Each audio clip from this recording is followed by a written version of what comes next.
बिस्मिल्लाहिर्रहमानिर्रहीम। जी साथी प्राइवेट्स की अपडेट मांग रहे थे, तो सारे मुझे कह रहे हैं कि सब कुछ ना कुछ बता रहे हैं, सारे जराए ठीक है, मैं किसी को बुरा नहीं कह रहा, तो आप क्यों नहीं कुछ कह रहे? बल्कि उन बंदों के भी मन का नाम लेना जरा नामुनासिब हो जाता है। तो वो मुझसे क्लैरिफिकेशन मांग रहे कि ये अपडेट्स आ गई हैं, आप अपडेट दे दें, लोग आपको देखते हैं ऐसे वैसे। तो देखें, 3 तरह की अपडेट आई है। एक अपडेट आई है, एक फॉर्म मेरे पास आया जिसमें 10,000 हाजी हुआ है और उन्होंने कहा कि 250 हाजी सारी कंपनी को दिया जाए। सेकंड ये आया कि 30,000 हाजी आया और उन्होंने सूबे के हिसाब से बांटने हैं, जिनका जितना कोटा है उस हिसाब से देंगे। ये भी दोनों अथेंटिक है, 90% सब क्लियर है। 10% छोड़ के वो बता देता हूँ। थर्ड ये चीज़ आई है कि सारा हाजी जाएगा, बस 2-4-5 दिन लगेंगे, क्योंकि प्राइवेट वालों की वासी 15 के बाद शुरू होनी है, उनकी फ्लाइट शुरू होनी है। तो मैं इसको क्लियर इसलिए नहीं कर रहा कि वक्त से क्योंकि मैं चाहता हूँ सारा हाजी जाए। तो 10,000 और 30,000 इस पे मेरी बात ही नहीं है। मेरी पहले दिन से एक बात है कि इंशाल्लाह सारा हाजी जाएगा और अल्लाह के हुक्म से जाएंगे। मैं पहले दिन से आज तक आपको कह रहा हूँ कि नेगेटिव नहीं हो, पॉजिटिव रहें, अल्लाह पाक खैर करेंगे। और छोटी मोटी आपको कोई अगर नेगेटिविटी कहीं से मिलती है, जैसे मुझे भी छोटी मोटी सोशल मीडिया से मिलती है कि ऐसी की छोटी मोटी सी बातें लग रही है, अल्लाह उनको जज़ाए खैर दे, मैं किसी को बुरा नहीं कह सकता। क्वेश्चन ये सारों से कि इंशाल्लाह अल्लाह खैर करेंगे, पॉजिटिव चीज़ें आना शुरू हो गई हैं। कुछ 10,000 में लगे हुए हैं और कुछ 30,000 में लगे हुए हैं, दोनों ठीक है। ठीक से मुराद के 90% ठीक है। मेरा लेन देन 67,000 से नहीं बल्कि 6 लाख से है, क्योंकि आप सारे लोग देखते मतलब कि हमारी तो दुनियावी कोई गर्ज नहीं है ना।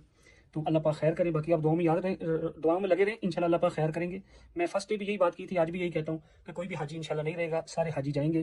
दाएं बाएं से जितनी अफवाहें या इस तरह की नेगेटिविटी आती है, या कोई डीमोटिवेटेड हो गए हैं या कोई मायूस हो रहे हैं, तो हम उनका कुछ नहीं कर सकते। चाहे वो नेगेटिव बोलें या कुछ भी करें, सोशल मीडिया पे बोलें या ग्रुप में आके बोलें या कुछ भी करें, उनको उनके हाल पे छोड़ दें, उनके लिए भी दुआएं करें। तो इंशाल्लाह वो भी अपनी जगह ठीक है, बेचारे परेशान है, तो परेशानी में इंसान कुछ भी बोल जाता है। तो इंशाल्लाह सारे का सारा हाजी जाएगा। जहाँ इतना पोर्टल खुल रहा है तो अगले काम भी होंगे इंशाल्लाह, दुआ में याद रखिएगा। लेकिन ये मैंने बताया कि ये इस तरह की बातें चल रही हैं, 10,000 वाली, 30,000 वाली और सारे वाली, इसमें क्लियर कैसे होगा? देखो, क्लियर माना कब जाएगा? एक है कि मुझे कोई जराए तो बड़े हैं ऐसे जो रिपोर्ट्स दे रहे हैं और मुझे ये भी कह रहे हैं कि आप अपडेट दें, तो मैं ना इस चीज़ को मुनासिब इसलिए नहीं समझ रहा कि फिर अगले लोग ना उम्मीद लगा के बैठ जाते हैं, तो जब आगे से थोड़ा डिले होता है तो वो बेचारे फिर ना उम्मीद होना शुरू हो जाते हैं।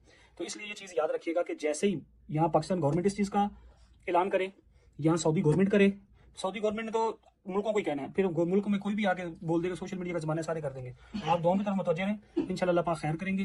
यहाँ भी दुआएं हो रही हैं, जितनी सरकारी भी आई हैं वो भी आप सारों के लिए दुआएं कर रहे हैं, और आप भी दुआओं की मदद मुतवज्जे, मायूस नहीं हो। जिसको अल्लाह ने बुलाना है उसने आना ही आना है। ये चीज़ें हमारे बस की नहीं है, ना हमारे पैसों से होना है, ना हमारी अकलों से होना है, ना हमारी भागदौड़ से होना है। बस हम दुआ कर सकते हैं और अपने आप को पेश कर सकते हैं। आपने फाइनेंशियली भी अपने आप को पेश भी किया है, माली भी फाइनेंशियली भी किया है, जानी भी किया है, फिक्र से भी किया है, और जितनी ओवरसीज हैं मतलब वो भी कुछ परेशान है कि हम टिकटें करवाएं या ना करवाएं। मैंने पहले भी आपको ये चीज़ कही थी, आज भी ये कह रहा हूँ कि अगर अल्लाह के लिए आपने कोई चीज़ वक्फ कर दी हुई है तो बस उसको लगाओ, आप अपना 100% दें। बाकी यहाँ किस्मत या नसीब, और इंशाल्लाह खैर की खबरें पहले भी ये कही थी, आज भी कह रहा हूँ कि इंशाल्लाह आएंगे। दुआ में याद रखिएगा, कहा सुना माफ।